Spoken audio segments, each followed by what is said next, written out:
Veja no ICL Notícias, segunda edição. O que nós vamos fazer? Sozinho eu não consigo fazer. Governo Trump e parlamentares da direita americana ameaçam Xandão. Comitê do Congresso aprova a lei que atinge Moraes e Casa Branca faz alerta ao Brasil. Sem baixar a cabeça. Em reunião do BRICS, Lula critica poder das corporações na inteligência artificial. A inteligência artificial traz desafios éticos, sociais e econômicos. E manda recado para Trump. Negociar com base na lei do mais forte é um atalho perigoso para a instabilidade e para a guerra. Metralhadora de mentiras. Em campanha pela anistia, Bolsonaro diz que 8 de janeiro foi programado pela esquerda e que primeira turma do STF é Câmara de Gás. O ICL Notícias, o veículo mais confiável do Brasil, está no ar.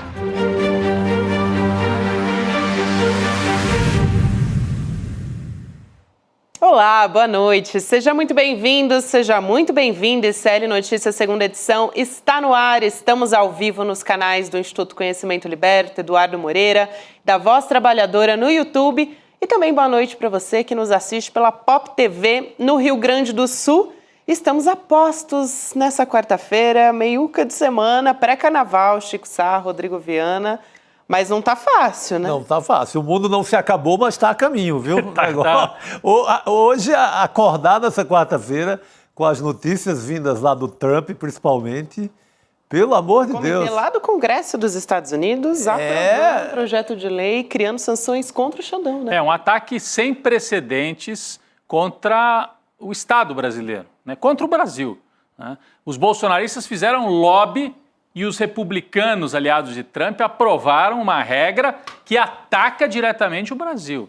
É uma pré-declaração de guerra contra um poder da República Brasileira. É muito grave o que eles estão fazendo. É uma provocação que vai levar a desdobramentos muito sérios. O governo brasileiro está sendo cauteloso e o Alexandre de Moraes ainda não reagiu. Mas os cafajestes trumpistas e bolsonaristas, como sempre, estão tocando fogo e esperando o incêndio se propagar. E tem que ver até onde vai essa crise, né, entre Brasil e Estados Unidos, porque daí parece que a gente já está chegando no pior que se poderia chegar, Chico. Ela só faz que a gente tenha um cenário bem explícito de quanto não são patriotas esses que se vestem de verde e amarelo por aí, esses canalhas, né, que na verdade são entreguistas. Eles estão indo lá para prejudicar o país. Nessa hora a gente tem que separar bem essa gente. Muito bem, a gente vai daqui a pouquinho entrar em mais detalhes a respeito disso e no que isso implica de fato, né? Quais são essas sanções contra o ministro Alexandre de Moraes. Mas a gente também tem um sinal vermelho em mais uma pesquisa. Sem dúvida. Avaliando o governo Lula, não é isso, Rodrigo? É por aí que a gente começa. Exatamente. Daqui a pouco a gente vai voltar a esse tema que é o tema principal de hoje, com o Jamil Chad, inclusive, diretamente dos Estados Unidos. E Heloísa Vilela. A Elo, que tem muita experiência também na cobertura, morou 30 anos nos Estados Unidos. E o Jamil Chad, nosso correspondente, vai falar diretamente de lá para comentar os desdobramentos, né, Chico, Hoje Gabi? só tem craque aqui, né? Só craque. Leandro Demore também vem. Leandro Demore vai sentar nesta cadeira aqui. Essa cadeira aqui, que não é a do Datena, tá esperando pelo nosso Demore. Não ele pode vir tranquilo e sossegado. Pode vir tranquilo. É isso mesmo. Bom, quem não está sossegado é o governo Lula, né? A gente falava sinal amarelo, nova pesquisa, sinal amarelo para o governo, sinal amarelo. Eu diria que agora chegou o sinal vermelho. Alerta vermelho. Tempo ruim para Lula. Mais uma vez, sempre lembrando, é consequência de 2, 3 meses de bombardeio incessante, de derrotas incessantes na comunicação e nas redes sociais, de ataques do mercado financeiro, né, que vieram no ano passado. A crise do Pix deixou um estrago, uma sensação de que há algo ruim no ar e, claro, né, uma questão concreta, o aumento de preço dos alimentos. Tudo isso deu em mais uma pesquisa e dessa vez realmente a mais preocupante de todas, porque ela foi feita regionalmente e mostra queda de aprovação, inclusive naqueles estados onde tradicionalmente o PT, o Lula, a Dilma, o Haddad ganharam eleições até com uma certa facilidade. Então a desaprovação ao governo está batendo forte também na Bahia e em Pernambuco.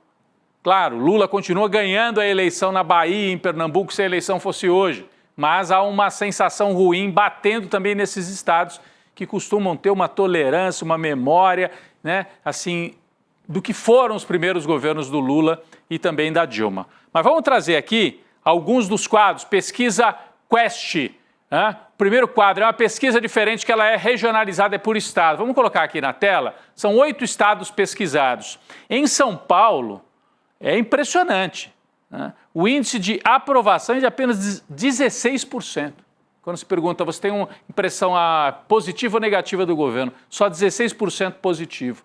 Né? Em Minas Gerais também abriu demais. Olha, em Minas Gerais havia um empate entre negativo e positivo. De repente abriu totalmente. Só 22% de avaliação positiva. Mas eu quero chamar a atenção para 2 estados aqui, ó, Pernambuco e Bahia. Né? O Lula costuma ter 70% de votos, 60%, 70% nesses 2 estados, o Lula, a Dilma, o Haddad. Pernambuco, há um empate entre avaliação negativa e positiva, estamos falando do governo. Como é que você avalia o governo Lula? Empate, 37% negativo, 37% positivo em Pernambuco. Na Bahia, 38% de negativo. Né? Então, em 2 estados importantes, né, peças ali de resistência contra o bolsonarismo, Bahia administrada pelo PT já há 5 mandatos, Pernambuco administrada pelo PSB, um aliado do governo, já há vários mandatos e com forte apoio ao Lula, nos 2 estados, um aumento da reprovação ao governo. Qual é o motivo? A pesquisa vai desdobrando. Vamos lá, a tela que mostra a questão dos alimentos. Mais de 90% das pessoas em todos os estados pesquisados dizem que o preço dos alimentos aumentou, o que mostra que as pessoas estão indo ao supermercado e vendo a realidade e falando. Você acha, como é que ficaram os preços dos alimentos no último mês? 96%, 95%, 94%, subiram. É um fato.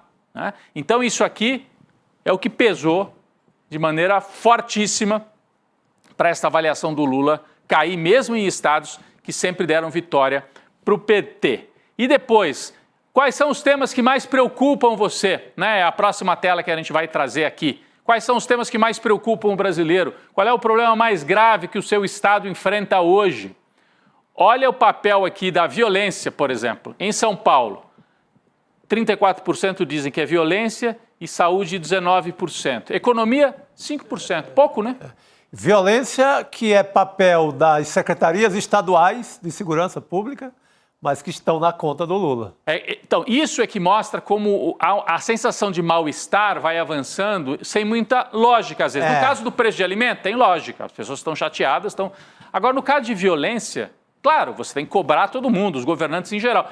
Mas se cai a aprovação do Lula por causa da violência, por que não cai do Tarcísio de Freitas? Onde a violência porque eu tenho uma resposta parcial, né?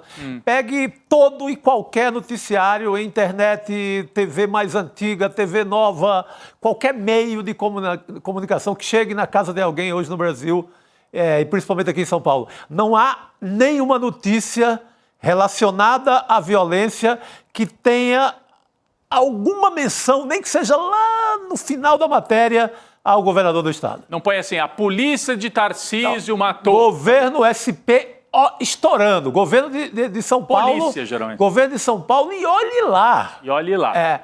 Mas então... Ao contrário, assim, sei lá, hoje caiu hoje mais um bom índice de desemprego do governo. Quem fez isso? País diminui o desemprego. Quando é federal e a favor, país diminui o desemprego. Quando é estadual e contra, é um longínquo governo do estado. Algo bem abstrato. Sem dúvida. Então, em São Paulo, a violência está em primeiro lugar com a maior preocupação. No Rio de Janeiro também. É o estado onde a violência mais apavora, né, Gabi? 71% dizem que é a violência no Rio de Janeiro. A saúde muito menos, ó. No Rio de Janeiro pesa muito menos. Né? Pelo menos a percepção, né? 11%. Isso aqui é percepção, claro, né? Quando você vai para estados como Paraná, aí não é a violência, é a saúde. Olha o terceiro de São Paulo. Olha o terceiro de São Paulo também na conta do Lula. Enchentes, Entendeu? É a sensação. É a sensação ruim. O cara não quer saber quem faz aquilo. Exatamente. Aí quando você vai a Pernambuco, 32% violência, 25% saúde. Em Goiás, outro dia até o Caiado brincou, em Goiás não tem problema de violência. Pela pesquisa, acho que até ele tem razão, né? Em Goiás, só 9% dizem que a violência é o maior problema, 40% citam a saúde como uma questão, porque as pessoas têm dificuldade, né? A grande maioria não paga convênio, nem consegue, e aí vai para a fila do SUS. O SUS funciona razoavelmente bem, mas as coisas demoram, a gente sabe como é que é, né? Então, é uma preocupação. A população está envelhecendo, como é que faz? O meu pai, minha mãe, minha tia, minha avó ficou mais velha, tem que fazer um exame, tem que esperar 6 meses, 1 ano, né? As pessoas têm esse incômodo. Agora, de novo, por que o incômodo bate no governo federal e não bate nos governos estaduais? Aí você tem uma conjunção de fatores, e eu diria o seguinte também, já que o Chico falou do Tarcísio, da maneira como é a cobertura. Nunca vi a imprensa brasileira tão blocada com um projeto como com o projeto Tarcísio. Talvez só com o Fernando Henrique Cardoso, logo depois do Plano Real. Ali houve uma torcida, um negócio que foi impressionante. Nem com o Collor, hein? Porque o Collor tinha uma desconfiança, ele era de um setor assim... O Collor, a Globo foi entrar... Na última hora, né? Não, foi agosto, mas não entrou logo de cara. Quando o Roberto Marinho chega a receber o Collor, não entra, aí testa ali um pouco, ele queria o Quércia de candidato, o Quércia não saiu. Depois tentaram o Covas, o Afif. Testou vários candidatos, até que foi. Foi o Collor. Assim, direto com o Tarcísio, é difícil. Ô, Gabi, e assim, é um projeto, então você tem a imprensa, hoje muito na mão do setor financeirizado, né? Fechada com o projeto Tarcísio, que traz o bolsonarismo para dar suporte popular e faz o projeto que interessa para a burguesia, que é de privatização, de demolição do que sobrou de direito social, etc, etc. Então, está muito blocado. Não quer dizer nem que ele vai ser candidato, mas que está uma coisa blocada, impressionante. Tem esse esforço de tentar levar esse projeto à frente, que pode ser com o Tarcísio, pode ser com outros. Bom, vamos voltar para a pesquisa, né? Então, eu estava falando aqui das maiores preocupações nos estados, tem uma diferença aqui dependendo do estado. E, eleitoralmente, como é que fica? É interessante, é uma pesquisa que fez intenção de voto para presidente por estado. Em São Paulo, Jair Bolsonaro venceria hoje a eleição com 45 a 36, parecido com o que deu, né, em 2022, onde Bolsonaro ganhou em São Paulo por essa proporção, mais ou menos 10 pontos de vantagem. Em Minas, empate com leve vantagem para o Bolsonaro, e lembrando que o Lula ganhou em Minas, foi ao contrário, ganhou por uma levíssima vantagem na eleição de 2022, Rio de Janeiro, empate. O quadro nem é tão horrível para o Lula do ponto de vista, pelo grau ali, a hora que você pergunta de aprovação do governo, eu achei que o quadro eleitoral estaria muito pior para o Lula. Sim. Mas não está tão horrível para o Lula. Mas é preocupante, é sinal vermelho para o governo. Rio de Janeiro, empate. Bahia, o Lula ganha. As pessoas estão desaprovando o governo na Bahia, mas a hora que fala, Lula contra Bolsonaro, é 60 a 26, 59 a 26 para o Lula na Bahia. Pernambuco, mesma coisa. Estão desaprovando ali, estão desconfiados com o governo, mas é Lula de novo, se perguntar em Pernambuco e na Bahia. E, ao contrário, vale para São Paulo, para o Paraná, né, onde o Bolsonaro ganharia a eleição. Então, o quadro muito...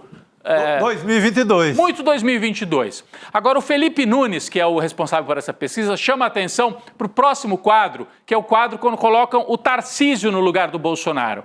E aí ele diz o seguinte, enquanto o quadro Lula-Bolsonaro é muito parecido com o que veio de 22, quando você olha para o Tarcísio, que nem é tão conhecido nacionalmente, ele mostra um potencial de crescimento realmente forte. Aí, se a eleição fosse hoje, o Tarcísio ganharia do Lula em São Paulo por uma diferença maior do que o Bolsonaro ganhou em 22, porque ele é o atual governador de São Paulo, tem 54 a 30. Ele sairia de um patamar fortíssimo em São Paulo. Nem tanto em Minas, né? Nem tanto em Minas. Rio de Janeiro ele perderia, porque é desconhecido, né? Na Bahia apanharia feio, como o Bolsonaro também apanha. Em Pernambuco apanharia feio, como o Bolsonaro também apanha. Mas ele partiria de uma base em São Paulo melhor do que do Bolsonaro, né? Porque ele está com essa imagem favorecida pela cobertura midiática em São Paulo, né? E porque o jeito dele casou com um certo jeito de um público de São Paulo, que já votou no Maluf, né? Que apoia essa coisa de bandido bom é bandido morto, e ele dialoga com essa herança. O malufismo era uma cadeira que estava vazia aqui em São Paulo, o Tarcísio ocupou essa cadeira. ocupou essa cadeira. Então ele junta bolsonarismo com uma memória de uma direita paulista, com o desejo de privatizar tudo da burguesia e de uma parte da classe média de São Paulo que acredita nisso. Votou nos tucanos muito porque acreditava nisso. Privatiza tudo que é melhor, o liberalismo, essa coisa toda. Mas esse é o quadro quando o Tarcísio é o candidato. Eu não tenho aqui, mas testaram também o Gustavo Lima como candidato a presidente. O Gustavo Lima, o cantor. E o Gustavo Lima tem um resultado muito parecido com o Bolsonaro e com o Tarcísio nos estados mais assim conservadores. São Paulo, Paraná, Gustavo Lima ganha do Lula. O que faz a gente concluir que é o seguinte: tem um público em São Paulo, em Goiás, em outros estados brasileiros, que seja qual for o candidato bolsonarista que se apresente contra o Lula, vai ganhar, mais ou menos pela mesma margem. Até o Gustavo Lima, que é um cantor que não tem tradição política nenhuma. Então, tem esse dado também da pesquisa do ponto de vista eleitoral. Bom, a gente já falou várias vezes aqui, o Tarcísio, né, tem o projeto do Tarcísio ser candidato, mas eles têm um nó, por enquanto, difícil de desfazer, que é o Bolsonaro insistindo na candidatura dele e dizendo assim, só aceito apoiar outro se esse outro se comprometer em me indultar, em me dar anistia, em se jogar no precipício comigo. E o Tarcísio dificilmente fará isso, né? Ele tem o governo de São Paulo e tem uma reeleição praticamente garantida. Então fica esse jogo amarrado do lado da direita. E o Bolsonaro dobrando a aposta, falando cada vez mais loucuras. Se ele está querendo conquistar apoios na sociedade para tentar reverter a imagem que se tem de que ele é o comandante do golpe, ele não podia estar fazendo o que ele fez. Foi dar uma entrevista para o Léo Dias, que é um jornalista mais ligado a site de fofocas, né, Gabi? É um jornalista, publica muita coisa para essa área de fofoca, de artista, não sei o quê. O Bolsonaro, e o Léo Dias até mostra uma certa simpatia pelo bolsonarismo, né?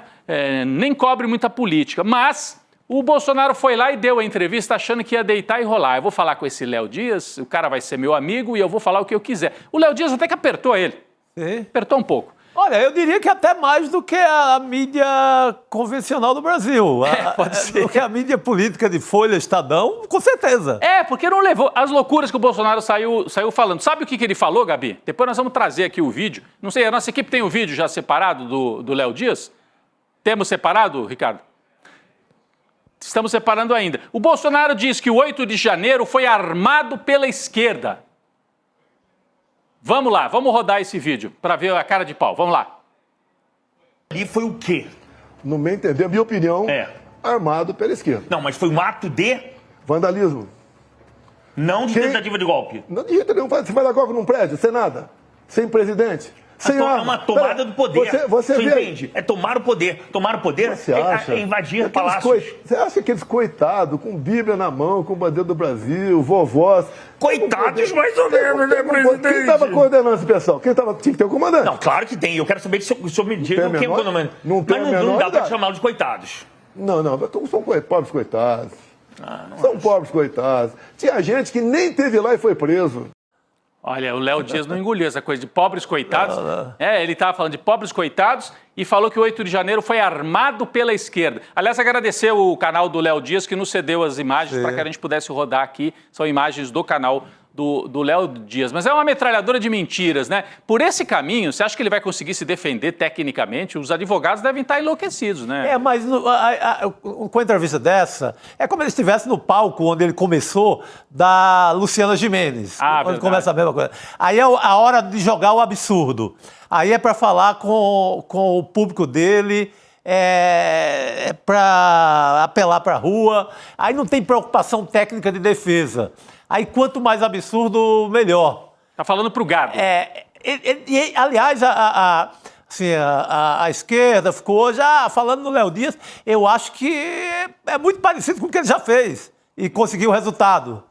Eu não acho que foi erro dele, eu acho que ele foi no lugar certo. Não, para trazer apoio político, talvez sim, mas do ponto de vista da estratégia jurídica, de você tentar dialogar com os ministros e tal... Se o STF fosse levar a sério o Bolsonaro, que não leva mais, eu acho, seria um desastre completo, né? Do ponto de vista da Para estratégia. qualquer outro político seria um desastre completo. Mas no caso dele, o que é absurdo para o Bolsonaro, né? Esse cara fez o que quis, cara. Esse cara louvou torturador, ele fez o que quis e ele tem 30% de apoio da população. Ameaçou bater na Maria do Rosário, dentro do Congresso Nacional, cuspiu na estátua do Rubens Paiva, né, Gabi? A base bolsonarista é isso mesmo também, né? Porque eu tava, aquela experiência, né? Esses dias eu tava num carro de aplicativo e tava ligado ali num canal bolsonarista e eles reproduzem mentiras, assim, com a maior tranquilidade do mundo, dizendo, não, esses áudios, por exemplo, que a gente comentou aqui essa semana, a gente, inclusive, reproduziu os áudios aqui, na verdade, não tem nada a ver com o Bolsonaro, só prova que Bolsonaro não estava envolvido. É um negacionismo mesmo. É um negacionismo. Eles já fizeram negacionismo na saúde e o Bolsonaro quase ganha a eleição, então estão agora praticando o negacionismo em relação ao 8 de janeiro. Mas eu diria que enquanto houver essa direita tosca, né, o Lula, apesar de todas as dificuldades econômicas, estará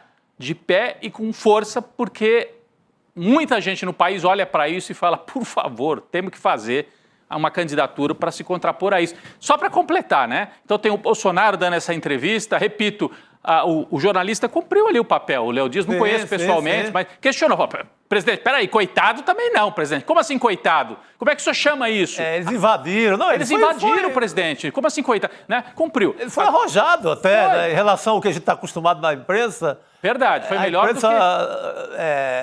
Costuma ser mais cordial.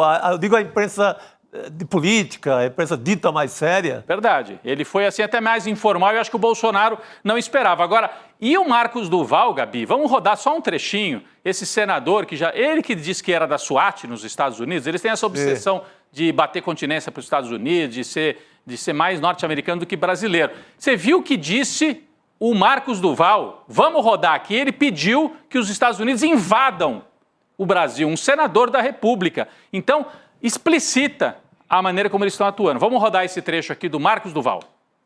Pedir, pelo amor de Deus, para os Estados Unidos invada o Brasil para recuperar a nossa democracia. O que nós vamos fazer? Sozinho eu não consigo fazer. O olhar injetado, né, Chico? Meu Deus do céu. O olhar assim injetado, parece malucado, né? Mas acho que chamá-lo de maluco até é um elogio, né? Isso merece. Ele não é maluco, não. Maluco é outra coisa. É inacreditável, né? Agora, ele está pedindo a invasão dos Estados Unidos, do Brasil pelos Estados Unidos. Também a gente pode questionar juridicamente, né, as implicações que uma declaração dessa pode ter. Porque não vai dar nada. Desculpa, né, mas a gente já não tem ilusão nenhuma em relação à Comissão de Ética do Senado, da Câmara. Vai continuar do mesmo jeito que foi na gestão Lira e do Pacheco. Quem foi punido? Ninguém. Isso seria uma punição fácil.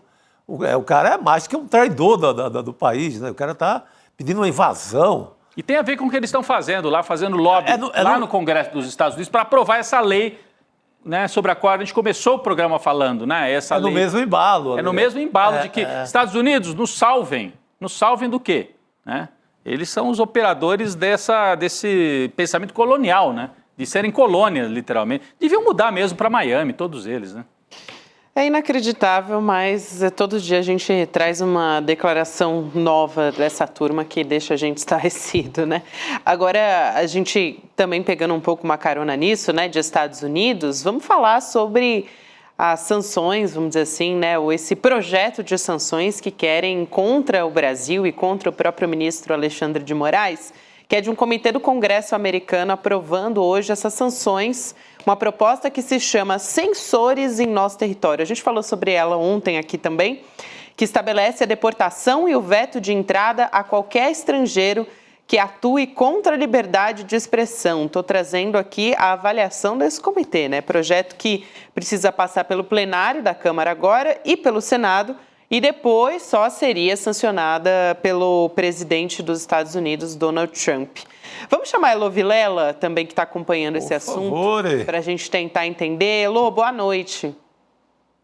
Boa noite, pessoal. Olha só em que ponto, em que pé que estamos, aonde nós chegamos. É um negócio inacreditável, né? Não só o que os brasileiros estão fazendo, mas a resposta que eles estão conseguindo. É uma coisa muito absurda. Ô, Elô, eu lembro que você, num especial que fez logo depois da vitória do Trump, você foi a Nova York e entrevistou apoiadores do Trump, um rapaz que acho que era até filho de imigrantes, mas morador lá de Nova York, e que ele sabia tudo do Alexandre de Moraes. Ele era trumpista, um dos coordenadores do comitê lá do Trump num dos bairros de Nova York, né, tal, e ele falava que o Moraes tinha que ser combatido. Então, essa é uma pauta que os brasileiros da extrema-direita conseguiram levar para a extrema-direita lá dos Estados Unidos e começa a ter consequências institucionais. Até onde você acha que vai isso, Elô? Daqui a pouco nós vamos mostrar que a Embaixada dos Estados Unidos aqui no Brasil fez questão de tuitar isso, de mostrar, olha, estamos aprovando lá, é para vocês mesmos ficarem de olho, né? Então, é uma ameaça, né? É uma ameaça aberta a um dos poderes da República no Brasil, né? Exatamente, Rodrigo. Foi bom você falar nisso, porque ontem mesmo eu conversei com o pessoal do Itamaraty e até ontem a reação deles era, olha, tem um projeto de lei que está lá no Congresso, na Comissão de Justiça, mas que não fala do Brasil, não fala do Alexandre de Moraes, então não cita nada disso, por enquanto não é com a gente, não tem por que a gente vestir a carapuça antes de acontecer alguma coisa. Agora, hoje mudou tudo de figura quando saiu esse tweet. Esse tweet foi feito, como me disse uma pessoa do Itamaraty, pelo do secretário de Estado. Mas é a pessoa que cuida do hemisfério. Então, ele fez esse tweet e a embaixada se deu ao trabalho de traduzir para o português e botar nas redes sociais. Ou seja, Brasil, olha só, alerta, porque a gente vai para cima. É isso que está escrito ali, em outras palavras. Então, até ontem, não era um problema institucional, não era uma questão entre governos, entre estados. Agora passou a ser. Agora passou a ser porque é um aviso declarado, uma declaração de guerra diplomática. E o que essa extrema-direita que está no poder hoje nos Estados Unidos é justamente o que eles estão tentando fazer, é atrair o Brasil para uma disputa diplomática. Eles estão querendo a todo custo provocar uma disputa diplomática. Até agora não saiu nenhuma nota oficial do Itamaraty, mas o que eu ouvi hoje é que vai sair, se não ainda hoje, amanhã. Porque ontem mesmo eles já me diziam, país como o Brasil, do tamanho do Brasil, não vai aceitar uma jogada arrogante de quem quer que seja. Isso foi me dito ontem por uma pessoa do Itamaraty.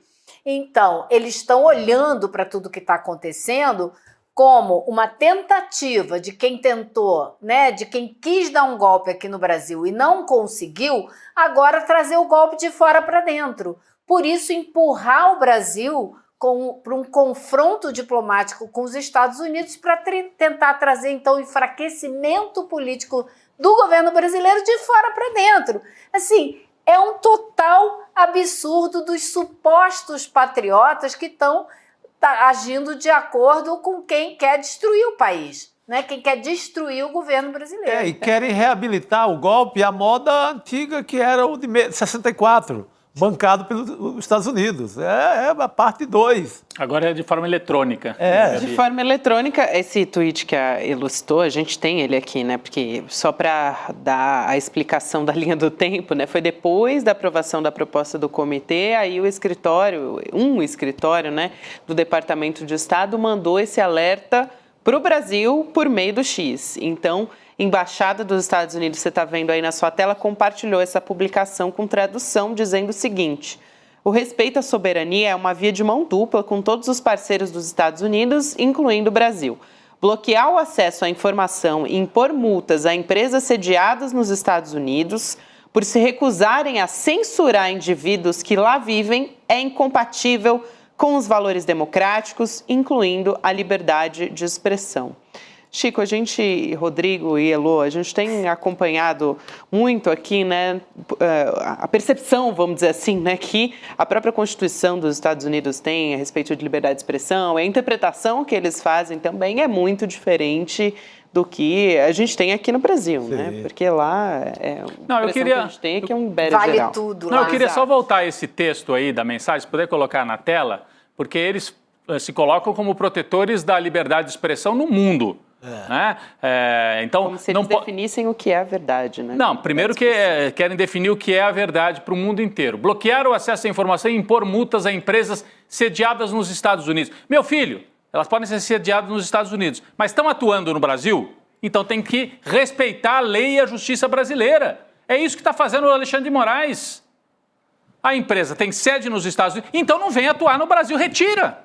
Para de atuar aqui, Não vai ter problema nenhum. Fica defendendo a liberdade de expressão aí no Texas, para liberdade de queimar pessoas vivas no Mississippi, como se faz até hoje a extrema-direita dos Estados Unidos.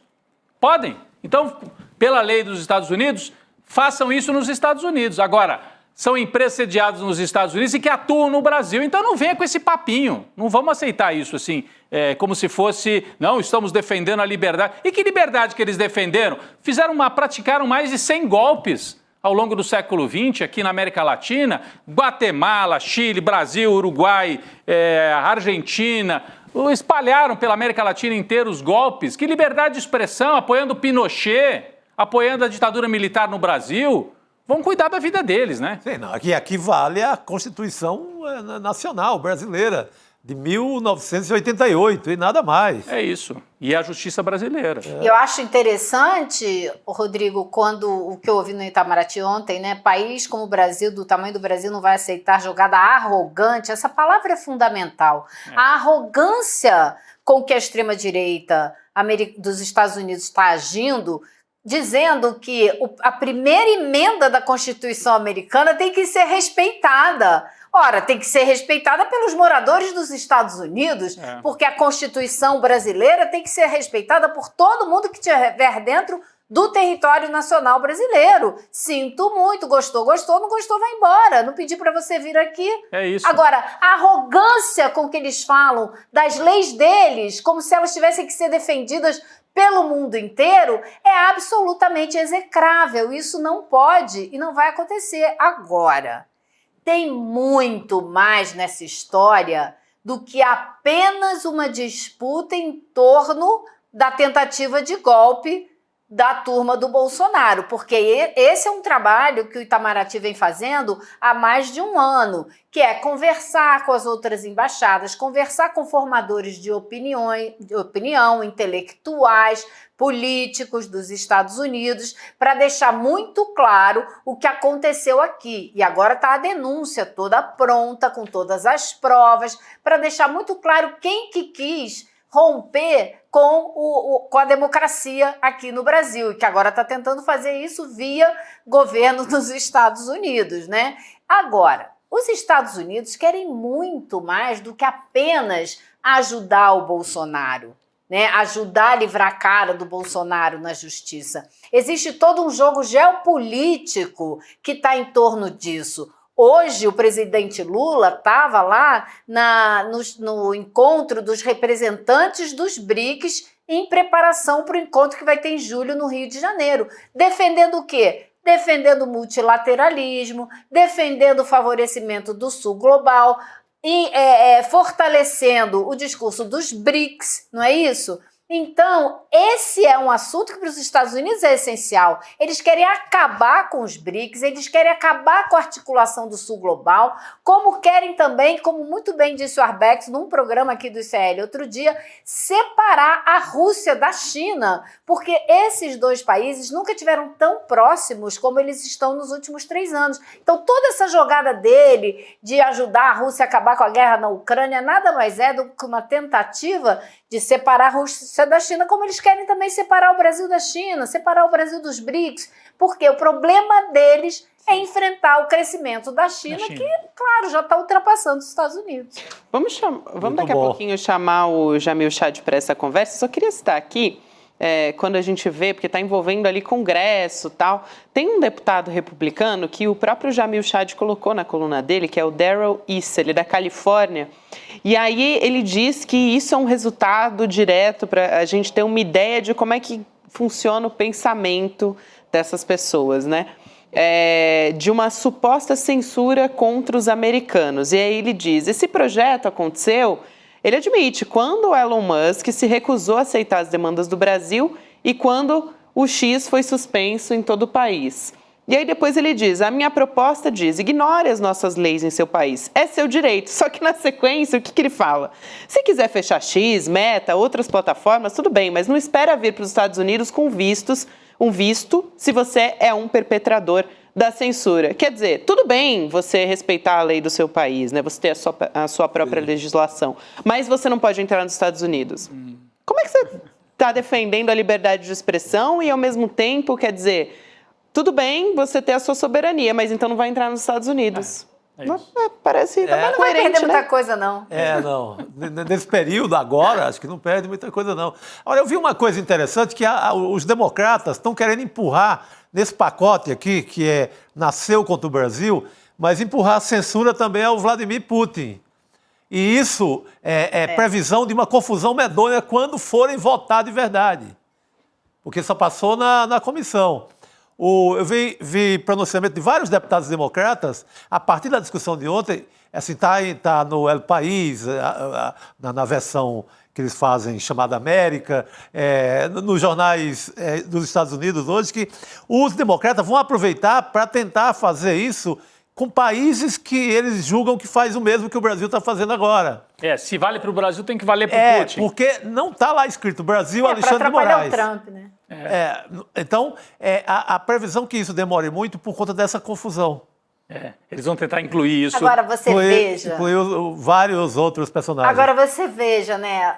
Nos Estados Unidos, nem os democratas se salvam, porque a arrogância deles continua sendo a mesma. Eles só querem incluir mais gente nessa proposta para atrapalhar um pouco a vida do Trump. Mas discutir o absurdo que é você querer legislar a vida de outro país, eles não discutem, porque eles também são tão arrogantes quanto. O DNA do estadunidense. Bom ponto, é verdade. Eu queria aproveitar que a Ilô... a gente está olhando assim com lupa o caso do Alexandre de Moraes. E a Ilô falou, pera, isso aí é um pedacinho de um jogo muito maior, a disputa dos Estados Unidos com a China, etc. Hoje, ou ontem, o economista Jeffrey Sachs, que é um dos mais influentes do mundo, fez uma palestra no Parlamento Europeu e disse, literalmente, que a Europa deve se afastar dos Estados Unidos, deve romper, ou pelo menos diminuir, reduzir a dependência e a parceria histórica que construiu, inclusive, a OTAN no pós-guerra, pós-Segunda Guerra Mundial. Até o líder ali do partido vencedor na Alemanha também, né?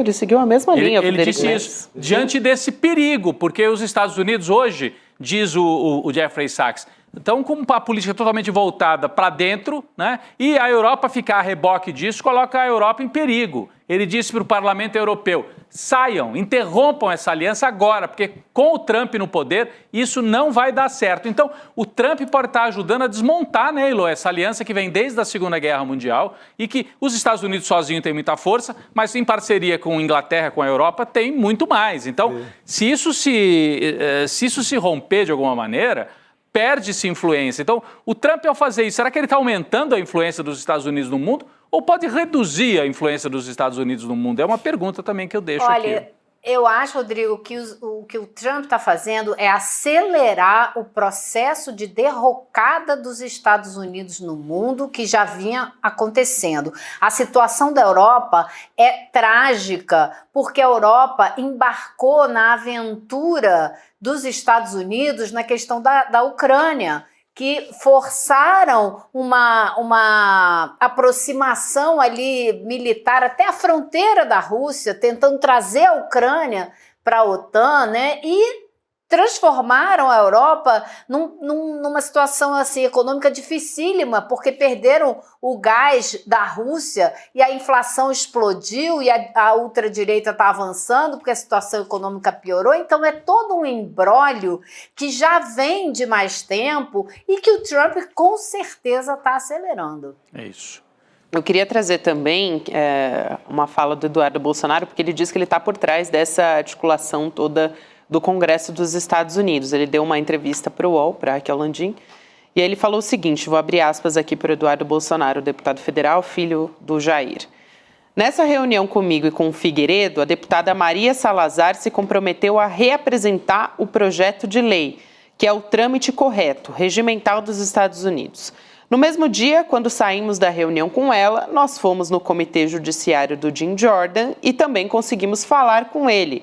Ele se comprometeu a dar celeridade e está cumprindo. Aí aqui ele foi junto com, quando ele está falando do Figueiredo, ele está falando do Paulo Figueiredo, o neto do João Figueiredo. Ditador. O ditador denunciado João Figueiredo. pela Procuradoria-Geral da República por incitar militares de altas patentes a marcharem no golpe. Isso, e quando ele fala do Jim Jordan, esse é o presidente do Comitê Judiciário que está prometendo aqui a dar celeridade e está cumprindo, é disso que ele está falando aqui, o Eduardo Bolsonaro, para dar aqui porque ele citou várias pessoas, né, enfim, para as pessoas entenderem do que ele está falando. Bom, eu acho que tem várias coisas assim muito preocupantes nisso aí. Primeiro, na qualidade do quê, com que dinheiro ele está indo para os Estados Unidos atuar como lobista contra o Estado brasileiro, né? Ele está indo com dinheiro da Câmara dos Deputados trabalhar contra o país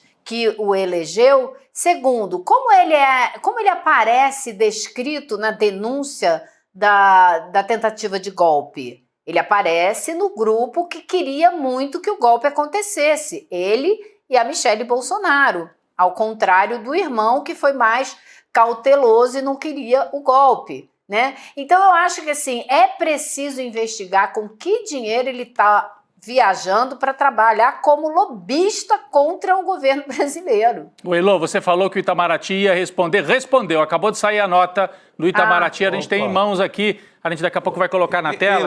Elô cantou a bola apareceu. Foi rapidinho. Aqui, Elô, manifestação... acabou de chegar no meu telefone aqui também. Pois é, piscou aqui pra gente também.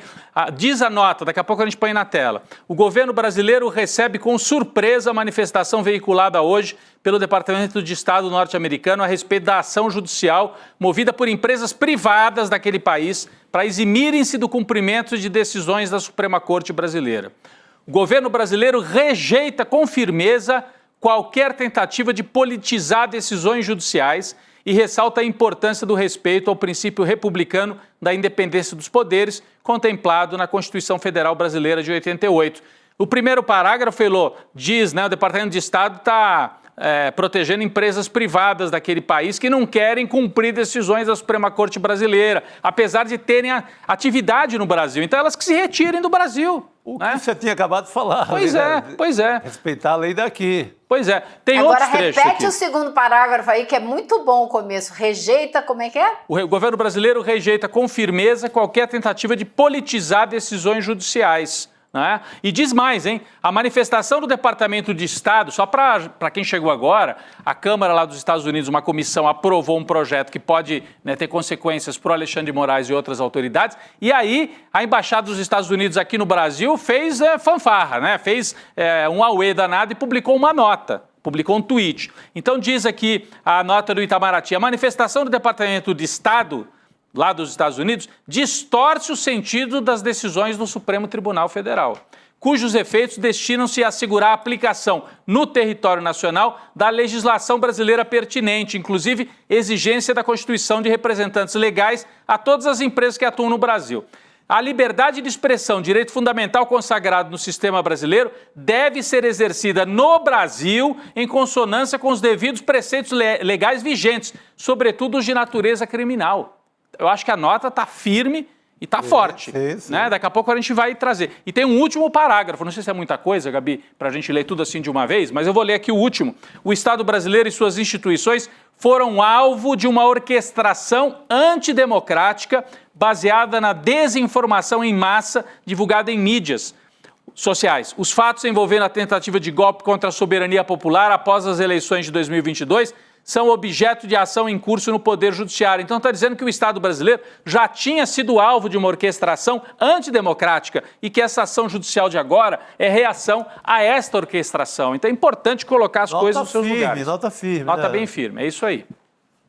Também. E esse é o trabalho que o Itamaraty vem fazendo há meses. De deixar muito claro para interlocutores nos Estados Unidos, não só políticos, mas diplomatas, formadores de opinião. A gente viu, saiu a coisa de um mês, há 2 artigos que foram publicados, escritos por formadores de opinião dos Estados Unidos, esclarecendo o que aconteceu aqui no Brasil, o que foi a tentativa de golpe. Então, esse trabalho também de, vamos dizer assim, da cozinha da formação da opinião pública também está sendo feito há meses. E essa nota reflete, claro, a indignação que todos nós sentimos ao ver essa tentativa absurda de legislar o país alheio, né?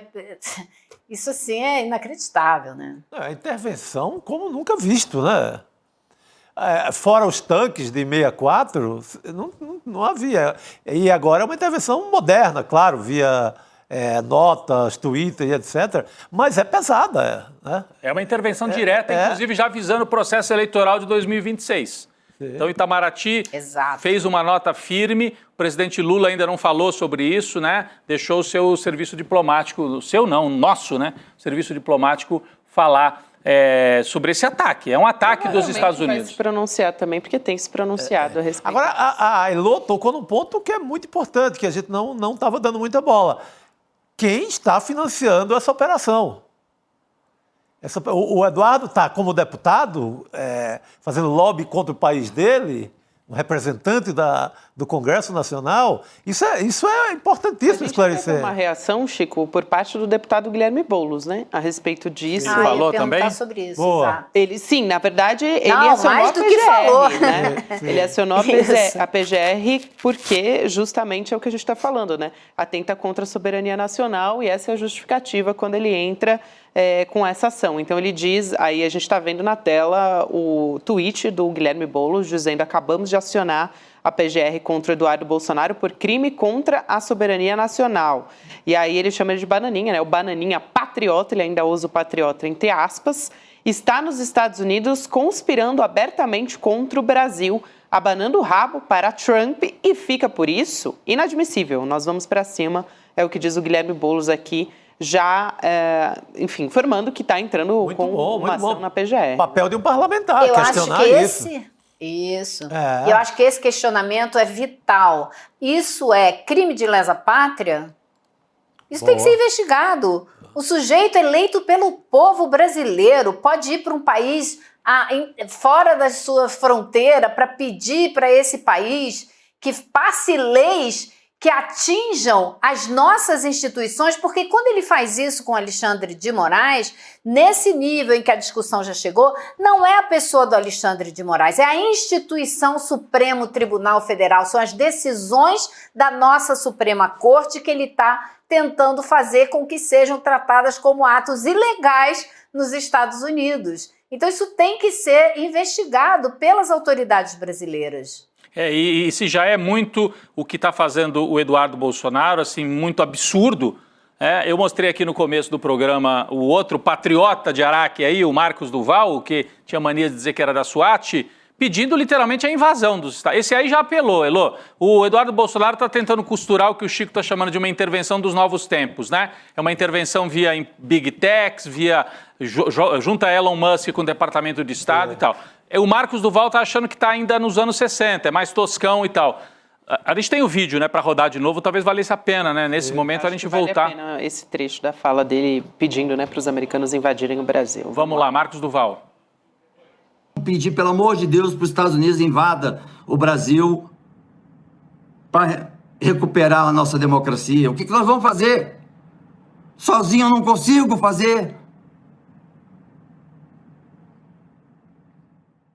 Parece quase um meme, porque ele dá uma travada. Está meio alterado, né? Tá. Ele sozinho eu não consigo. Eu acho que ele não passa no exame antidoping, não. Pode estar alterado, pode estar louco, pode estar dopado, pode ser o que for, mas eu acho que ele tem que estar atrás das grades, porque ele está fazendo um crime. Ele pedir a invasão do nosso país por parte de um outro país. Isso é crime. Ele tem que ser preso, ele não pode ficar solto. E ele que está com as redes dele derrubadas. Isso foi numa entrevista que ele deu, porque é assim que ele arranja uma maneira de estar nas mídias sociais, né? Porque as redes dele não estão em operação, foram derrubadas por causa dos absurdos que ele estava propagando nelas. Então esse cara tem que ser preso. Está quase pedindo para ser preso. Ele é o que tenta gravar o Alexandre de Moraes, não é isso? Naquela operação com com o Bolsonaro. Isso. Ele tenta cavar lá uma fala do Alexandre de Moraes para implicá-lo na justiça. Ali pautado pelo Bolsonaro depois do encontro dos dois. Então ele já vem de missões, né, sujas há tempo. Vamos chamar o Jamil Chad aqui na nossa conversa, que também está acompanhando bem de perto ali nos Estados Unidos. Jamil, boa noite.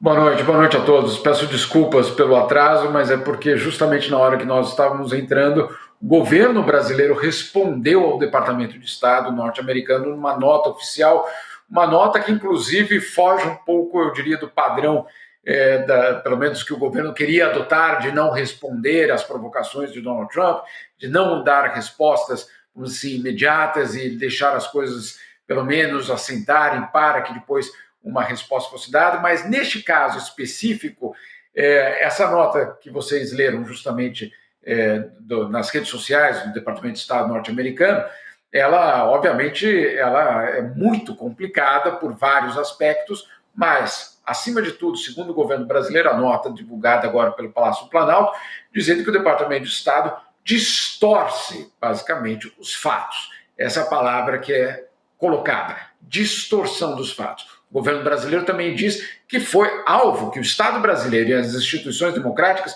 foram alvo de uma tentativa de golpe de Estado e que também foram alvo, obviamente, tudo que a gente já sabe, de uma manobra orquestrada também nas redes sociais. Então, é uma resposta, eu diria, enfática, dura do governo brasileiro em relação a uma ameaça. A gente não pode ler essa declaração do Departamento de Estado senão como uma ameaça, né? Ela não é olha, gente, nós estamos preocupados com a liberdade de expressão no Brasil. Não é isso. O que foi feito ali pelo Departamento de Estado foi uma ameaça ao Brasil, dizendo, estamos atentos, um passo em falso, tomaremos providências. É isso que o Departamento de Estado norte-americano estava dizendo. Ali, como se coloca, intervenções do século XXI são colocadas dessa forma. O governo brasileiro respondendo de uma forma dura, direta e bastante enfático, dizendo que, basicamente, a liberdade de expressão no Brasil é, sim, respeitada, a liberdade de expressão é, sim, respeitada, mas que todos esses elementos precisam ser considerados. Queria só fazer um parênteses aqui, perdão, em todos esses casos que nós tivemos essa semana, Elon Musk nas redes sociais, o processo da Rumble e das empresas do Trump na corte na Flórida, todos esses elementos trazem distorções profundas sobre o que acontece no Brasil. O Brasil é apresentado como um país onde existe praticamente uma ditadura e uma censura plena. Isso é o que é colocado. Só para vocês terem uma ideia, e aí a gente entende o tamanho da manipulação que é feita pelo lado da extrema-direita. Olha só, gente, eu só vou dar esse exemplo e eu acho que vocês todos vão entender esse exemplo. No processo, nas cortes na Flórida, contra Alexandre de Moraes, nesse processo que é liderado pela Rumble e pelas empresas de mídia de Donald Trump, eles falam que Alexandre de Moraes foi indicado ao Supremo Tribunal Federal pelo vice-presidente de um governo petista. Eles não contam que foi um vice-presidente que deu um golpe. Temer. Foi o Temer. Espertinho, acho que com isso, assim, não precisa ver o resto da ação. Com isso, você não entende o grau da manipulação que é utilizada, dizendo que basicamente Alexandre de Moraes é do PT, que basicamente Alexandre de Moraes é do governo. Eles não contam que houve um golpe, um impeachment da Dilma, e que o vice-presidente foi o instrumento justamente, e que depois indicou Alexandre de Moraes. Não há nenhum relato sobre isso, obviamente. Queria só também fazer um parênteses, Gabi, eu acompanhei a hora inteira de debates no comitê do Congresso americano, da Câmara, e foi extremamente interessante. Interessante, de um lado, por ouvir dos republicanos, que obviamente estão muito preocupados com a censura no Brasil, mas quando eles foram questionados por uma democrata, perguntando e a censura e os ataques de Donald Trump em relação à imprensa americana, não estamos falando de imprensa estrangeira, imprensa americana, o deputado responsável disse, não, mas isso não é o escopo dessa lei. Por favor, né? Se a senhora quiser tratar disso, trata em outra forma. Não é aqui. Né? Então, assim, de uma forma muito clara. E um outro aspecto muito inteligente dos democratas, não sei se vai funcionar, mas inteligente, dizendo o seguinte, olha, tá bem, vamos lá, vamos com essa lei. Mas nesse processo agora, até o plenário, a votação do plenário, a gente queria colocar uma emenda que diz o seguinte, que também gostaríamos de punir e, basicamente, impedir a entrada em território nacional de ditadores estrangeiros que prendam jornalistas americanos. E aí tem um específico, Vladimir Putin, que prendeu o jornalista do Wall Street Journal. Né? Então, olha só, obviamente uma tentativa dos democratas dizer o quê? Querem passar essa lei? Vamos passar também contra o amigo do teu chefe, que é o Donald Trump. Não sei se vai funcionar, mas vocês veem aí que, obviamente, essa lei é repleta de incoerências. Jamil, nossa gente, que coisa, né? Jamil traz aqui ainda mais informações. A gente até trouxe agora há pouco um trecho aqui de um republicano também, um contrassenso e tal, mas queria te ouvir sobre um senador, né? A gente estava falando aqui do Marcos Duval, um senador em exercício no mandato dele, pedindo para os americanos invadirem o Brasil e, ao mesmo tempo, também o Eduardo Bolsonaro dizendo que é o articulador dessa história. Por mais, a gente já estava aqui até levantando a possibilidade de ele estar usando o dinheiro do mandato para comprar as passagens e tal. Ainda que não esteja, ele está usando o tempo do mandato dele, que ele deveria estar aqui no Brasil, né, defendendo ali no Congresso e trabalhando para os interesses dos brasileiros. E ele está lá fora, né, trabalhando aqui, servindo ao que ele chama de censura e liberdade de expressão. Então, enfim, queria te ouvir sobre esses dois em específico bolsonaristas que estão falando a respeito disso. E agindo, né? Antes de mais nada, eu desconhecia o caráter patriótico de uma intervenção estrangeira. Mas, enfim, deve ser uma nova modalidade, né, de patriotismo. Foi instaurada no governo Trump, Jamil. Foi instaurada no governo Trump. Ah, claro, verdade, Gabi, obrigado pelo esclarecimento. Mas a verdade é o seguinte, que essas pessoas não têm nenhuma relação de compromisso com a soberania brasileira. Porque quando você faz um pedido como esse, ou você acha que haverá uma intervenção estrangeira e vai ser estabelecido um governo, mais uma vez, soberano, independente? Claro que não, né? Isso não existe. Agora, pedir a intervenção estrangeira, eu não sei qual é o procedimento dentro do Senado, mas, sinceramente, alguma resposta precisa ser dada. Não é possível que alguém possa promover, a partir do seu lugar de privilégio, que é um assento do Senado, um pedido, uma intervenção estrangeira. Um outro aspecto dessa história é Eduardo Bolsonaro ir aos Estados Unidos 3 vezes em um mês, posse. Depois voltou aos Estados Unidos durante esse período e ainda voltou agora para a CPEC, que é a Conferência Ultraconservadora, tudo isso no espaço de um mês, fazendo sempre esse lobby. E o fato dele dizer abertamente que faz esse lobby é também algo que eu colocaria, eu diria, da mesma dimensão de preocupação, porque claro que o lobby existe, claro que as conexões entre esses governos existem, e claro que nós sabemos que a extrema-direita é globalizada e ela atua de forma globalizada.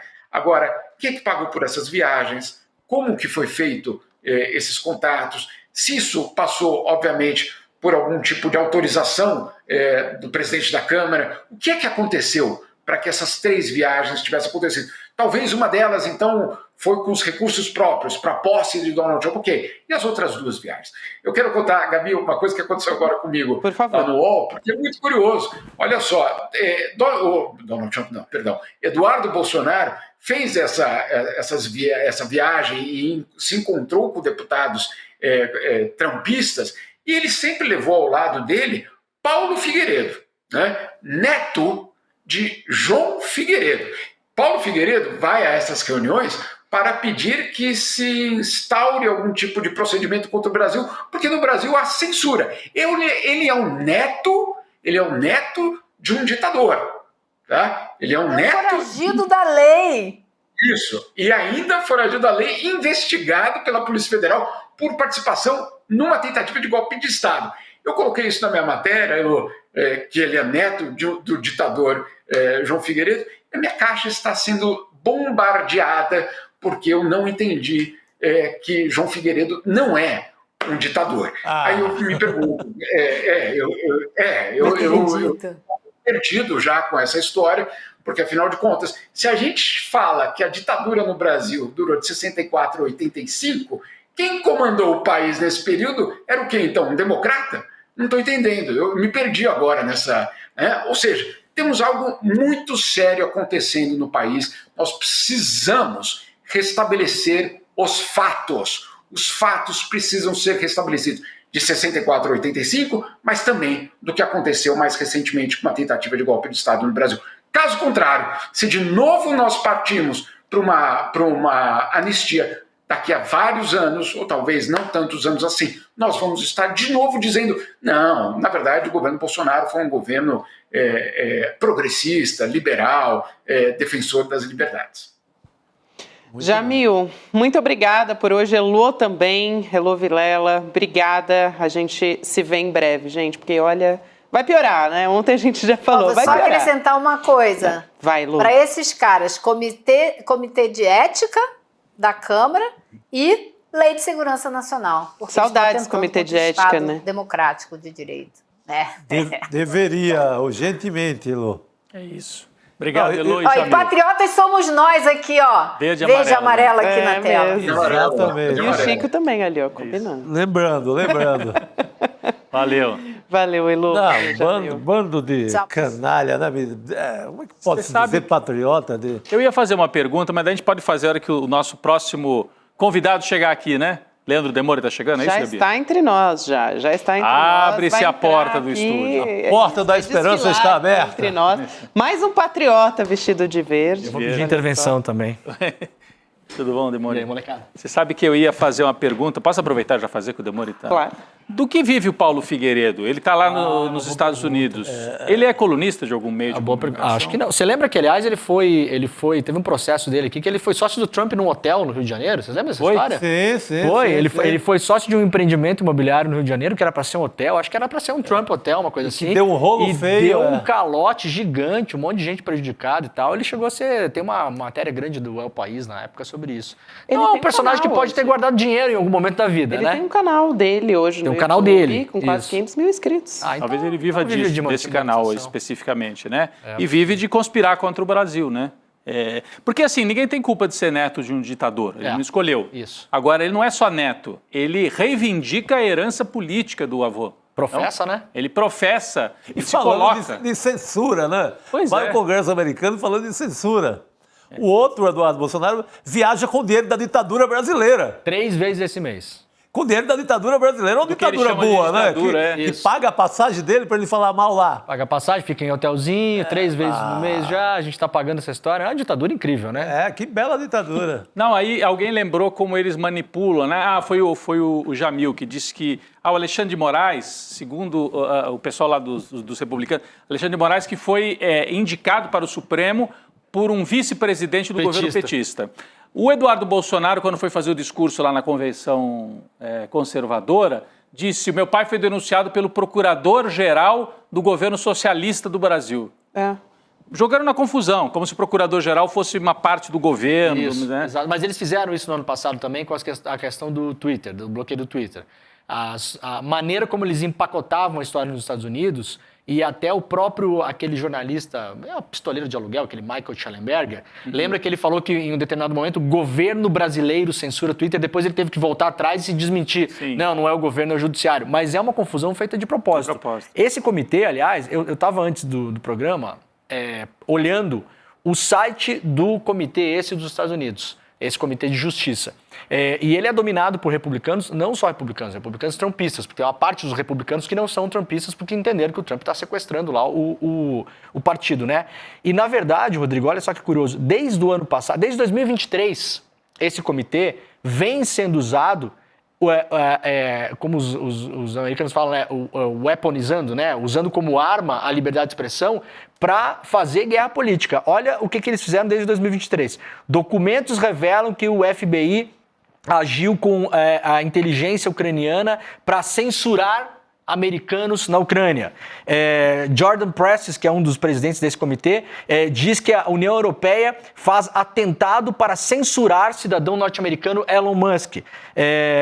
O comitê diz que Biden usou mídias sociais para censurar norte-americanos no exterior. Então, essa pauta de agora, ela não foi criada para o Brasil. O comitê foi montado para usar essa ideia da liberdade de expressão para usar como arma política na Ucrânia, contra a família Biden, em outros países. Também. Então, contra a União Europeia. Então, o Brasil é mais um capítulo dessa história, né? E aí, só uma coisa interessante, você falou do canal do Figueiredo, eu fui dar uma olhada nas redes sociais dele antes, porque estava tudo muito confuso antes da gente começar o programa, a gente fez a reunião ali fora, né, para organizar o programa, e até eu mesmo, quando li rapidamente a manchete, tinha entendido que a lei tinha sido aprovada. O Paulo Figueiredo publicou isso hoje. Câmara aprova a lei para censurar Moraes. Não, isso é aprovação em um comitê dos Estados Unidos. Isso ainda precisa ir para a Câmara, precisa ir para o Senado. Eu até separei aqui... Isso é tipo a CCJ, como se tivesse aprovado na CCJ brasileira. Que eles controlam. Eu separei aqui, a maioria, até estou com um print aqui, a maioria dessa comissão é de republicanos. Os democratas têm minoria. Então, é para onde eles mandam todos os projetos mais polêmicos para usar como arma de luta política pela extrema-direita. Eles mandam para lá porque sabem que vai passar como é no Brasil. A CCJ hoje é dominada pela extrema-direita. A deputada Carolina Detoni é a presidente da CCJ. Então, é assim que estamos. Não é uma lei que foi criada para o Moraes, para o Brasil, e tanto não é assim, e a importância disso pra gente é grande, né? Mas nos Estados Unidos, por exemplo, New York Times e Washington Post, eu dei uma olhada nos sites agora, nenhum deles, não é que não está na capa, até o momento que eu entrei no ar, nenhum deles tinha sequer dado notícia sobre isso. Então isso não é uma grande questão, ninguém está olhando o que está acontecendo neste comitê nos Estados Unidos, é uma questão menor para o público que consome notícia nos Estados Unidos. Agora, para a gente, é uma questão séria, o Itamaraty foi para cima e a gente vai ver essa história andar aí durante muito tempo ainda. Eu estava olhando aqui para ver se saiu alguma novidade a respeito disso, mas aparentemente, não. Até o momento, não. No New York Times, não. Agora, aqui, Demori, a gente estava agora há pouco falando sobre um possível pronunciamento do presidente Lula a respeito disso. O Itamaraty já se pronunciou, a gente leu a nota aqui no ar. Mas o presidente Lula fez uma crítica ali, ainda que velada, né, ao Donald Trump, durante a reunião do BRICS, que esse ano o BRICS é presidido aqui pelo Brasil. O Lula não citou o Donald Trump, mas ele fez uma referência e sugeriu que os Estados Unidos estão apostando no caos. A gente tem esse trecho da fala do Lula também para a gente assistir. Vamos lá? Bora. O recurso ao unitarismo solapa a ordem internacional. Quem aposta no caos e na imprevisibilidade se afasta dos compromissos coletivos que a humanidade precisa urgentemente assumir. Negociar com base na lei do mais forte é um atalho perigoso para a instabilidade e para a guerra. Sabotar os trabalhos da Organização Mundial da Saúde é um erro com sérias consequências. Fortalecer a arquitetura global de saúde, com a OMS em seu centro, é fundamental para garantir o justo e equitativo acesso aos medicamentos e vacinas necessários ao desenvolvimento sustentável de nossos países. Um recado forte, né?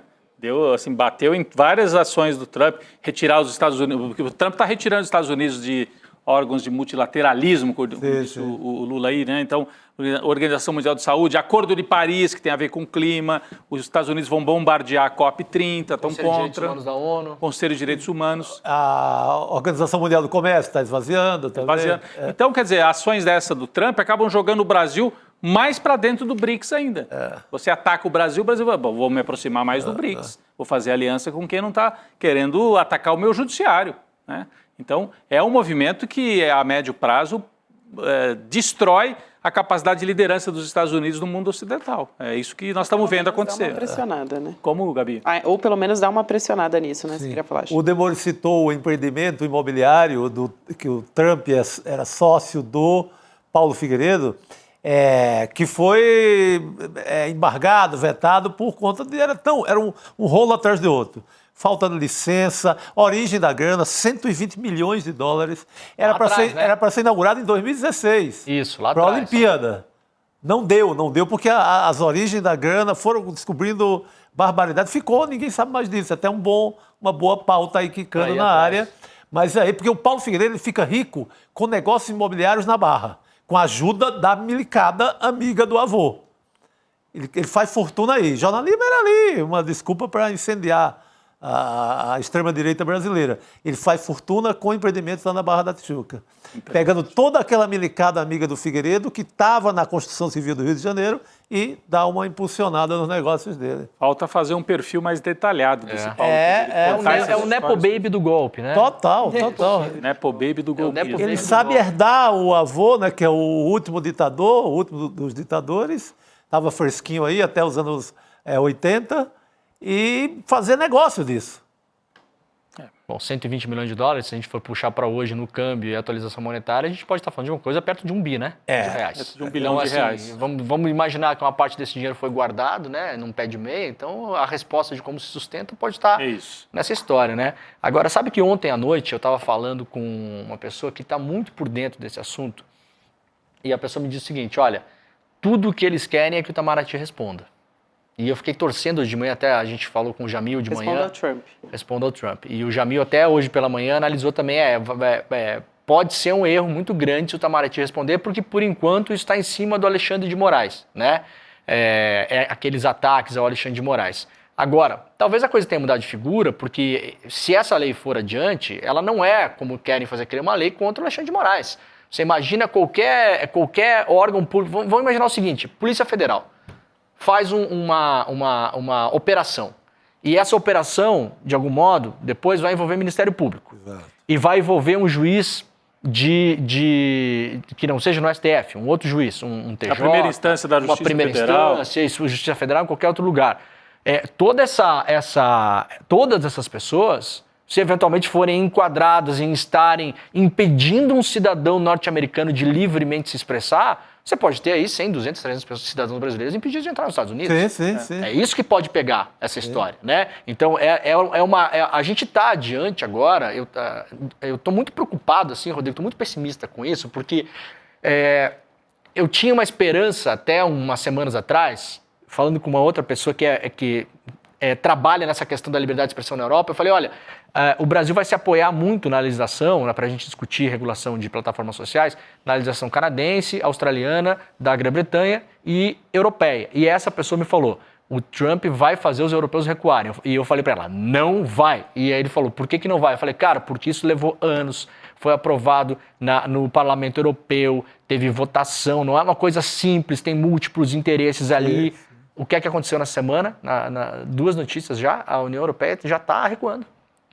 A União Europeia parece nas cordas e muito preocupada com também a questão da Ucrânia, porque o Trump falou, olha, eu decido aqui. Vocês viram o vídeo do Macron? Do Trump com o Macron? O Trump falando, não, nós bancamos a guerra, nós precisamos de dinheiro de volta, aqui nós bancamos sozinho. O Macron sentado do lado dele, parecia uma criança. Aí o Macron chama ele e fala assim, não, mas nós pagamos também, né? Só para deixar claro que a França também pagou. Parecia uma criança do lado do papai e o Trump faz uma cara tipo assim... Deixa o menino falar, né? Fica na tua aí. Falando com amigos que moram na fronteira com a Rússia, na Noruega, lá no extremo norte, estão muito preocupados, porque se o Trump sai da OTAN, os Estados Unidos têm o porta-aviões de Gerald Ford que tá aportado na Noruega, sai e volta, até fiz imagens disso 2 anos atrás, já desde que começou a guerra na Ucrânia, porque a Noruega faz fronteira seca com a Rússia no extremo norte. A Noruega, por exemplo, não tem questão nenhuma de se defender. Nenhuma, zero. Ela é um país que tem um exército muito pequeno e depende dos Estados Unidos. Se os Estados Unidos se retiram ali e falam, olha, agora a gente aí, cada um com seus problemas. Você se vira aí. O Putin pode dar um passo para dentro do território norueguês e eventualmente ninguém vai fazer nada. Ele rifa por Putin. Total. Exato. Então, eu acho que assim, o Brasil entra numa rota muito perigosa. A Noruega se manifestou muito recentemente em relação à Ucrânia. Exato. Então, assim, a gente tem que ter noção, nossa comunidade, que o Brasil, ele está na alça de mira. Assim, não é brincadeira. tem bravatas e cortinas de fumaça no meio, mas a gente não pode cair na esparrela pelo Trump ser um cara caricato, né, Rodrigo? Que ele faz isso e é só caricatura, é só bobagem. Não, a gente tá vendo o cara ir pra cima mesmo. Tem até quem aposte nessa contramão do que você está falando, Demore, de que o Trump pode dar até uma ajudinha na popularidade do governo Lula, assim, que tá atacando muito, de repente, tendo umas respostas agora, o Itamaraty subiu um pouquinho o tom, de repente, isso pode ter até alguma influência ali. Eu acho que tem um padrão bem específico que a gente está falando aqui de inflação de alimentos e tal, e esse é o principal impacto. Mas, de repente, a depender das respostas do Lula, a gente pode... Eu acho que o Lula não falou e talvez nem fale porque ele não pode ficar respondendo ao segundo escalão dos Estados Unidos, o terceiro escalão, né? Mas bateu em Big Tech... ele bateu, mas foi indiretamente. Mas nesse episódio específico dessa lei aí do Xandão, é uma lei de uma comissão dos estados, lá da Câmara dos Estados Unidos, e depois foi um funcionário da Embaixada dos Estados Unidos que falou. Então, o presidente brasileiro não pode debater com os, como diz o Lula uma vez, com o sub do sub, né? Se os Estados Unidos se pronunciarem num nível presidencial, aí o Lula entra. Eu acho que é por aí, né? Eu acho que é por aí. Em outros tempos, Gabi, eu entendo que você quer falar em relação a isso. Em outros tempos, quando a imensa maioria da população brasileira não era tão vira-lata, um discurso, digamos agora, patriota por parte do Lula, clamando a nação, teria ressonância. Mas está todo mundo entregue. Todo mundo lambendo os pés ali de qualquer um, todo mundo virou vira-lata, em certo sentido. Ou pelo menos 30% da população. 30% de vira-latas. Então não com tem todo mais... respeito aos vira-latas, né? Porque não merecem não isso. Merece isso. O Marcos Duval não é assim, é um horror, né? Isso aí é Exato, mas acho que não tem tanto efeito por isso, né? Vamos trazer alguns trechos de entrevista do Bolsonaro ontem para Léo Dias? Léo Dias. Mas aqui para começar essa história, teve um trecho específico, porque, assim, gente, 2 horas de entrevista. Sei quem é que teve o estômago para assistir. William De Luca. William De Luca eu sei que teve. A gente teve essa conversa, foi ali guerreiro, 2 horas, sei lá, de quantos absurdos que a gente teve. Mas um dos assuntos foi o filme Ainda Estou Aqui, né? Que está concorrendo ao Oscar, e o Bolsonaro disse que, olha só, é muito boa a autoestima, né? Assim, ele falou, esse filme tinha que começar comigo, tinha que começar com ele, porque ele cresceu numa região onde a família Paiva tinha uma fazenda. E por algum motivo, o Bolsonaro tinha muita raiva da família Paiva. Então, ele a gente já falou aqui a respeito disso várias vezes, ele cuspiu no busto do Rubens Paiva lá no Congresso Nacional, né? Então, ele foi questionado se ele assistiu ao filme, se ele não assistiu ao filme, e ele disse que não tem tempo de ver filme e também que ler livro é quase impossível. Para ele, sim. Eu não fiquei muito surpresa, né, com essa informação também. Nada. Agora, diga, Chico. Não, porque eu lembrei daquela foto, se ele aparecer no filme, tinha que ser segurando aquela traíra, que ele e o pai... Não, a gente até falou durante a nossa reunião... Uma traíra segurando outra, no caso. 2 traíras. Porque, assim, só para esclarecer, ele e o Rubens Paiva são da mesma região. A família Bolsonaro é da região do Vale do Ribeira. Olha aí. Olha o Bolsonaro. Olha a traíra, nessa época que ele conheceu o Rubens Paiva, tá segurando uma traíra e segurando outra traíra. Então é a foto. Isso aí não, gente, isso aí não é inteligência artificial, né? Isso aí é a foto da infância do Bolsonaro no Vale do Ribeira, na região sul do estado de São Paulo, né, Gabi? Mas daí ele disse que ele não assistiu o filme porque ele não tem tempo e que ele devia estar no filme, porque ele estava lá desde aquela época já em disputa. Aliás, ele mente, né? Porque ele inventou uma guerra dele, uma guerrilha dele com o Lamarca. Isso. E não tem idade, não bate. Não bate. Ele estava segurando a traíra. E o Lamarca já estava na guerrilha. Ele inventou que ele estava combatendo os guerrilheiros. Combatendo os guerrilheiros no Vale do Paraíba. Porque tudo aconteceu ali. Ali também a VPR atuou ali, né? Mas o grupo do Lamarca. Uma baita de uma mentira. O cara não tinha idade para estar... Ele não consegue mal segurar a traíra, coitado. Aliás, tinha porte de atleta ainda. Não tinha. Que bom seria para o Brasil se ele tivesse passado a vida segurando a traíra lá no Vale do Ribeira, né? Estaríamos salvos. Teria sido melhor para o Brasil. Pois é. Mas ele, que diz conhecer, né, a história da família Paiva, ele podia tirar um tempinho até aqui para ver aqui com a gente no SL, assistir a entrevista da Juliana.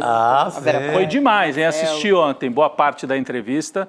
Muito boa mesmo. A nossa comunidade compareceu em peso, né? Mais de 45 mil pessoas acompanharam. Mais de 60 mil viram até agora. Né? 45 mil foi no ao vivo. 45 mil ao vivo e 160 mil pessoas assistiram ontem. Olha, sensacional. Passaram para ver lá. E quem não viu, hein? Pode ver. Olha, a gente está muito bonzinho, né? Eu acho que... O gerente endoidou e está liberando. O gerente, Eduardo Moreira. Endoidou. Replay liberado. É isso. Gente, a gente teve revelações ali, inéditas, declarações que tanto a Vera quanto o Marcelo Rubens Paiva nunca tinham dado. Aliás, o Marcelo Rubens Paiva estava aqui ontem, conversando, né, ao vivo com a Juliana e com o Eduardo também, e falando sobre o lançamento do livro dela, O Crime Sem Castigo também. E a gente vai, sim, Chico Sá, liberar o replay. Aliás, já está liberado. Oba! Já está liberado, não é isso, Demore? Está liberado. E não percam, porque depois vai só para a plataforma do ICL, só para quem é membro do ICL. Esses eventos a gente faz sempre exclusivo, gratuitos. São eventos que chamam muita gente para temas que geralmente não estão muito no radar. Nesse caso aqui é um tema que está no radar, mas a gente também pegou um outro ângulo, uma entrevista exclusiva com a Vera e com o Marcelo, depois o Marcelo entrou ao vivo. O lançamento do livro da Ju, que é uma pesquisa jornalística de quase uma década, que traz documentos inéditos, revelações inéditas sobre o caso, que pode ajudar, aliás, o caso vai andar no STF agora. Vejam como a vida imita o vídeo às vezes, né? Muita gente despreza a cultura, não sabe como a cultura... Não existe revolução que não comece sem uma revolução cultural, né, Chico? Exatamente.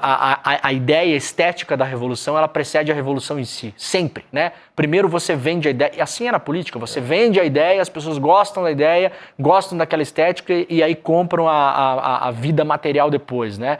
E agora o STF, por conta do filme, começou a destravar o processo, estava travado lá há muitos anos, e eventualmente talvez o livro da Ju possa trazer revelações que possam ajudar, inclusive, a ter um bom fim, finalmente, nesse caso, para que essa família tenha uma história, né? Também, um final né, de história. E outras também. Do STF. Exato. Então, assista em outros casos. Para quem não viu, assista, viu, Gabi? Ficou assim, espetacular e tá liberado o replay. Tem o link pra gente aí, né? Tem, icln2.com.br, e vale a pena dizer aqui, porque muita gente pergunta, e aí, a gente tem acesso ao livro da Juliana Dalpiva? Sim, e não só ao livro da Dalpiva, né? A gente tem outros também.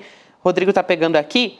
O livro da Juliana Dalpiva vai ser autografado, esse que está em mãos, olha só, Crime Sem Castigo, autografado por ela, para quem, né, entrar para o ICL, para a nossa plataforma. Olha só, hein, a nossa equipe toda. Todo mundo vai segurar um pedacinho aqui. Olha só. Olha só. Aí, livro, vamos agora no do Marcelo. Marcelo Rubens Paiva está no Leandro Demore. Vamos focar. A gente tem agora.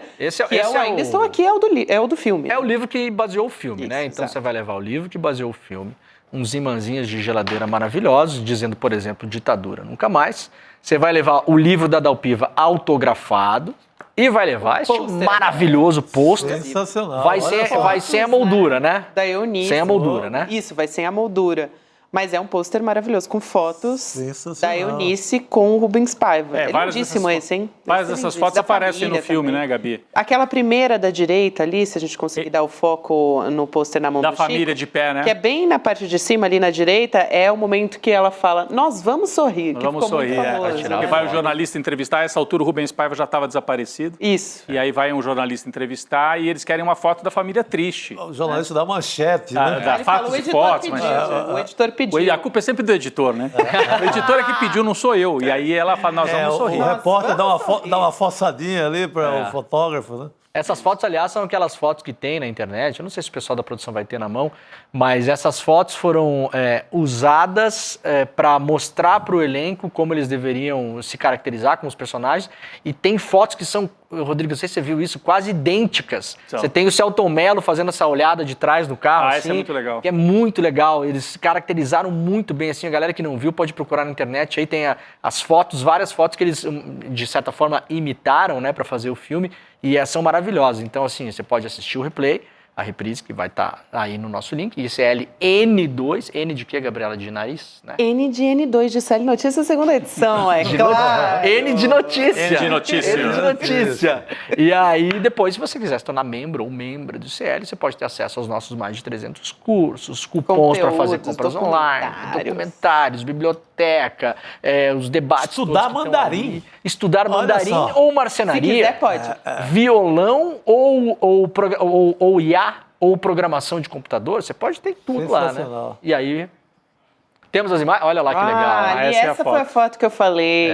Olha só que da legal. Eunice junto com os filhos. Essa cena está reproduzida no filme, né, Gabi? No filme. Exato, essa cena está no filme. Essa foto é espetacular. É uma das mais famosas, né? Isso mesmo. Muito legal. Aproveita lá, então. Excelente, gente. Acho que, olha, tá bom, né? Tá bom de presentes? Tá bom, né? Tá bom. Então tá, então dá pra, só recapitulando aqui, dá pra reassistir a conversa, a entrevista da Juliana com os dois filhos do Rubens Paiva, Vera e o Marcelo, que é o autor do livro que deu origem ao filme, e também ter acesso aos presentes para quem assistir e assinar o ICL. Então é isso, QR Code na tela também para você que não quiser digitar ICL2.com.br, aponta o celular. Vai diretão. E já era, já vai direto. Ô, Gabi, dá tempo de falar mais uma coisinha Dá. do Bolsonaro? Porque a gente está falando da ditadura militar que prendeu, torturou, desapareceu com os corpos. O Bolsonaro apoiou tudo isso, disse que mataram pouco, que ele queria que tivessem matado muito mais. Ele falou isso, 30 mil pessoas tinham que ter sido mortas, disse que deveria ter sido fuzilado o Fernando Henrique, entre outras barbaridades. Agora, na tal da entrevista para o Léo Dias, aliás, agradecemos já ao Léo Dias por ter cedido, a equipe dele, né, ter cedido as imagens, o Bolsonaro disse que o julgamento na primeira turma é como se fosse uma câmara de gás. Isso me chamou a atenção. É? Ele comparou a câmara de gás usada, enfim, pelos nazistas. Ele, que é um defensor da ditadura, está se fazendo agora de vítima num processo judicial democrático. Não é com o Ustra, hein, Bolsonaro, que pendurava no pau de arara, né? Agora ele acha que ele vai ser vítima... Pendurava no pau de arara e chamava as crianças da família do torturado para assistir. Para assistir. Nós temos esse trecho, né? Melhor, vamos colocar o trecho mesmo. Vamos lá. Vamos lá. Primeiro, o meu fórum não é Privilegiado. nem esse pessoal que foi condenado. O meu fórum é a primeira instância. Onde o Lula foi julgado? Não foi na 13ª Vara em Curitiba? Por que comigo é diferente? Entendi. Agora você vai para a turma. Tem duas turmas. Tem características. Sim. Se você analisar uma turma com a outra, tá? Essa turma que eu tô tem um apelido, né? Câmara de Gás. Câmara de Gás, é um apelido, que ali entrou ali. Apelido dado por quem?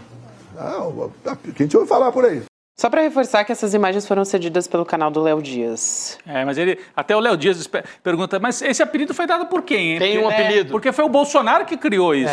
Criou agora, ali Criou na hora, aliás. para dar essa manchete mesmo, né? Então é mais uma picaretagem do Bolsonaro. Eu queria saber, Rodrigo, se a Conib se manifestou em relação a isso. No ano passado, quando o Lula, primeiro líder mundial, a falar que o que acontecia em Gaza, não a comparar de modo equânime, porque eu aprendi com uma grande pesquisadora sobre tortura e racismo, principalmente no Brasil, que não se compara sofrimentos. Isso é um erro crasso. Você não compara sofrimento. Mas esse aqui sofreu mais, esse sofreu menos. Você não compara sofrimento, né? Mas então lá essa guerra é mais, essa é menos, essa aqui não é a dita branda. No Brasil é a dita branda, então não se compara sofrimentos, né, dona Folha de São Paulo? Na Argentina sim que foi ditadura, no Brasil foi a dita branda, como a Folha falou um tempo atrás. Então não se compara sofrimentos. Mas o Lula falou que o que acontecia em Gaza, já lá atrás, semelhava-se ao Holocausto. Vocês lembram da reação, Rodrigo? Quiseram O Lula foi massacrado. Nota, entrevista e tal. Doutores da Conib, que na época levaram o Bolsonaro em 2018 para dar palestra dentro das suas casas, das suas salas.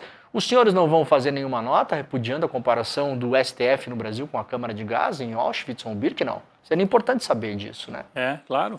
Eu posso, nesse minutinho final, chamar mais um trecho? Por favor, Gabi. Claro. Porque tem o Bolsonaro falando do Mauro Cid, né? Primeiro ele fala que o ataque foi programado pela esquerda. Também, assim, ele foi uma metralhadora ali de mentiras, né? Então eles estão defendendo anistia para militantes de esquerda, é isso? Pois é, olha só que curioso. Foi a esquerda, eles querem anistiar a esquerda. Isso, E tem o do Mauro Cid, que ele fala que foi torturado psicologicamente pelo Alexandre de Moraes nos depoimentos. Vamos assistir? Vamos lá. Vamos lá.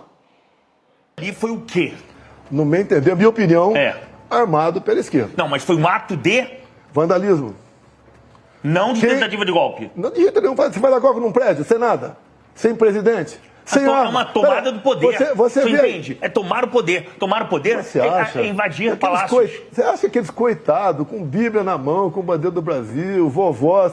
Coitados mais ou menos, né, presidente? Quem estava coordenando esse pessoal? Tinha que ter o comandante. Não, claro que tem. Eu quero saber se o senhor me diga quem é o comandante. Não tem Mas não dá para chamá-los de coitados. Não, são pobres coitados. São pobres coitados. Tinha gente que nem teve lá e foi preso.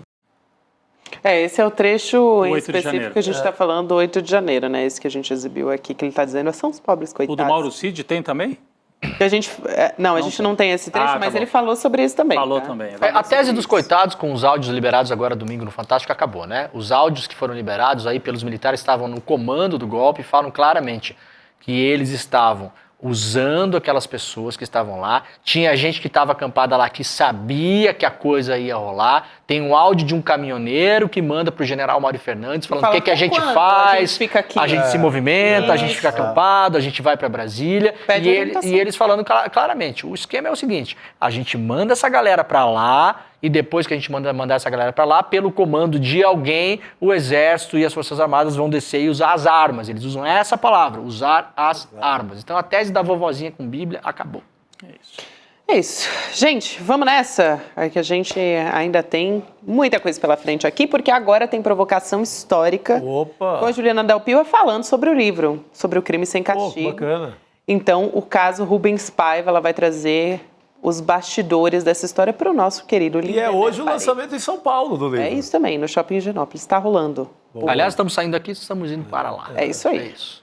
Vamos nessa, então. Demore, Chico, Rodrigo, boa noite para todo mundo. Até amanhã. Valeu, gente. Boa noite. Até amanhã. Absolutamente impactados, emocionados, revoltados.